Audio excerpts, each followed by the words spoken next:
All right, so the day has finally arrived, the start of Season 11 and the release of our long-awaited Viking Heavy hero.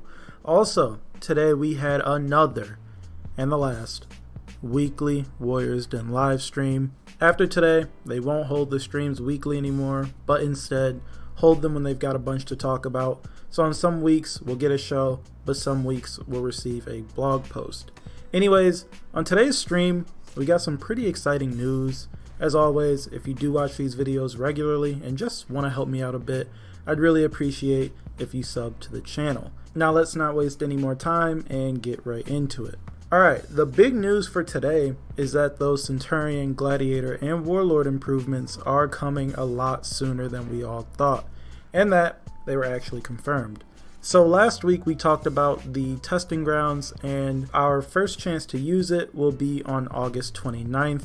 And with this, we get our first look at the Centurion, Gladiator, and Warlord improvements. The best thing about this is that instead of just looking at it, all of us will be able to use these in-game, which is pretty exciting.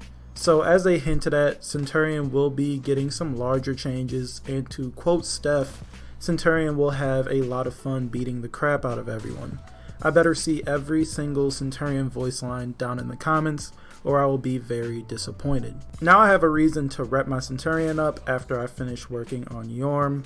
I'm actually surprised at how quickly we'll be seeing these. Usually we have to wait a whole season to see or hear anything, but now we've just got to wait until the end of August. I'm more happy about this than I should be because we've actually got something to look forward to that isn't 3 months away, and we're seeing some improvements to some fan favorites.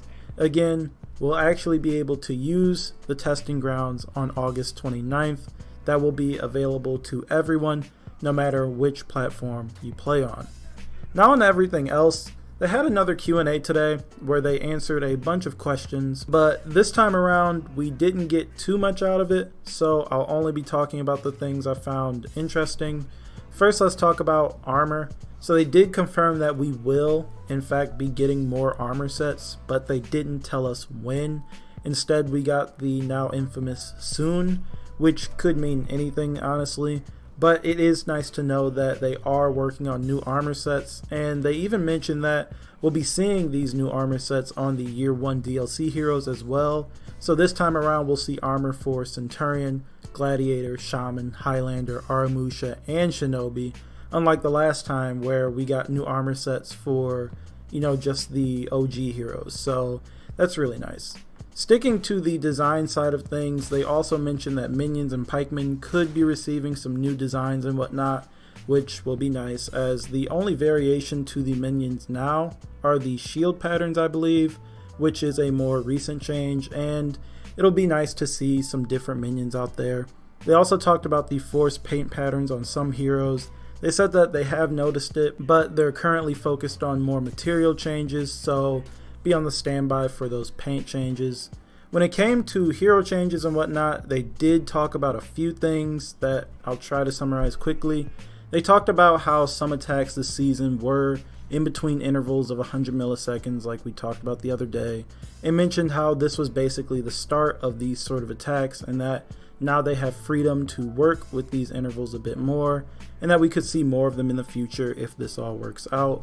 They also talked a bit about option selects. Steph mentioned how he's not a fan of option selects like Conquerors or Shinobis, where they can charge their heavy and be pretty safe, but he's alright with zone option selects, as those can be baited or punished. So they'll be looking into some of these to try and improve the fairness of some of these options.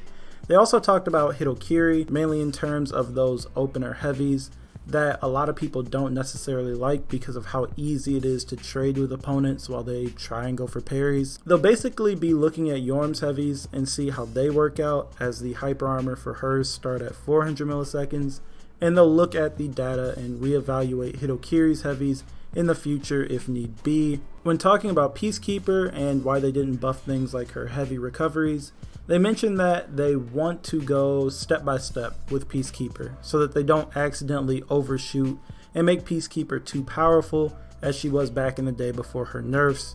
Same thing with Orochi. When asked if Orochi would receive tools to make him a better 1v1 specialist, they basically said that they'll be doing things step by step, which is fine for now if they plan on utilizing the testing grounds more often, in my opinion. And finally, they talked about feints. Yubi does want to make feints a bit less obvious in the future, and that they're doing a few in-house experiments, but for now, there's no estimated time on when we could see those changes, if we ever see those changes. And that was about it for the Q&A. Not too many bombshells or anything today other than the testing grounds, so I'm not going to harp on about anything else. Other than the Q&A, we did get to see the new roadmap for August. We see that tomorrow the game will be free on the Epic Games Store for PC players all the way until the 9th. So if for some reason you're watching this video and don't have For Honor on PC and you're fine with the Epic Games Store, be sure to hop on that and you'll own the game forever. Then we see that we've got some new content of the week on the way on the 15th, and my favorite, an extra XP fest on the 16th, just in time for me to grind out my Centurion before the testing grounds start on the 29th. That'll be amazing. And then we see on the 22nd, one of my favorite game modes makes a return, Carousel of Death. We also got some new content of the week today, some new combat emotes, and that was about it. So yeah, we got some pretty nice news today. Of course, today is the season start, so I'll be playing Yorn for most of the day, and I'll start working on my impressions video, which should go up within a few days, but since it's looking like the hero doesn't have much going on, I should have it done soon. Anyways, that's all I've got for this video. As usual, I want to know what you guys think, so be sure to talk to me down in the comments about anything we talked about in this video. And as always, if you like the video, be sure to leave a like and sub if you're new, and I will talk to you guys in the next video.